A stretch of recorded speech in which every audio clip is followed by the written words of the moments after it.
titre, bombardement de Bouaké, un juge français va entendre Gbagbo à la CPI. L'affaire du bombardement de Bouaké en Côte d'Ivoire novembre 2004 revient sur le devant de la scène judiciaire et le juge chargé du dossier à Paris n'exclut pas d'aller à la Haye pour entendre Laurent Gbagbo. On croyait ces poussières retombées et voici que le bombardement de Bouaké, 9 militaires français tués le 6 novembre 2004, détonne de nouveau. Ces dernières répliques ont retenti dans le secret du cabinet de la juge Sabine Kéris qui instruit désormais l'affaire au tribunal de la grande instance de Paris et qui envisage de se rendre à la Haye pour auditionner Laurent Gbagbo. Le 16 octobre, la magistrate a entendu, en qualité de témoin, les généraux Patrick Destremo, Renaud Aziari de Malocène et Jean-Paul Tonnier. Le lendemain, ce fut au tour d'Henri Bentegit et d'Emmanuel Beff d'être auditionnés. Le 22, enfin, Henri Poncet est venu compléter sa brochette de témoins multi-étoilés, tous convoqués à la demande de Maître Ballon,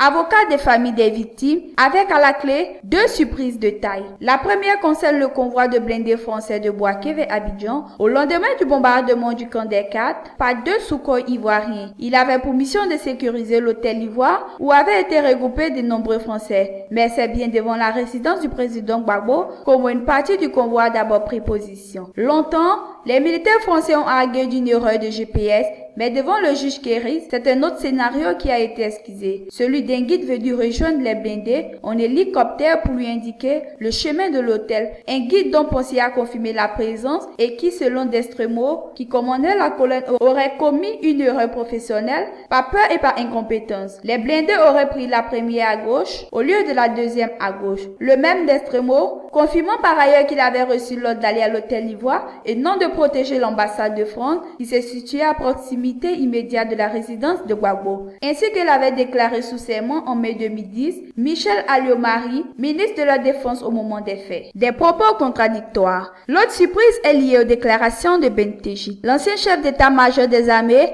affirme ne pas avoir participé à un conseil restreint à l'Élysée. Des déclarations contredites par le général Bett. En référence à la Constitution, quand il y a des crises, le conseil restreint est réuni à l'Élysée. Le chef d'état-major participant à ce type de réunion répond au chef de l'État sur les points stratégiques. À la question, le chef d'état-major participe-t-il toujours à ces conseils? Beff répond, oui. Comment concevoir que dans une telle situation de crise, aucune cellule dédiée ne se soit réunie à l'Élysée, si comme l'affirme Beff, la Constitution et le bon sens l'exigent? Et si ce conseil restreint a bien eu lieu, pourquoi Bentegit a-t-il été tenu à l'écart? Ancien adjoint du général Poncet, qui commandait alors la force Likon en Côte d'Ivoire. Malocène a son idée sur la question.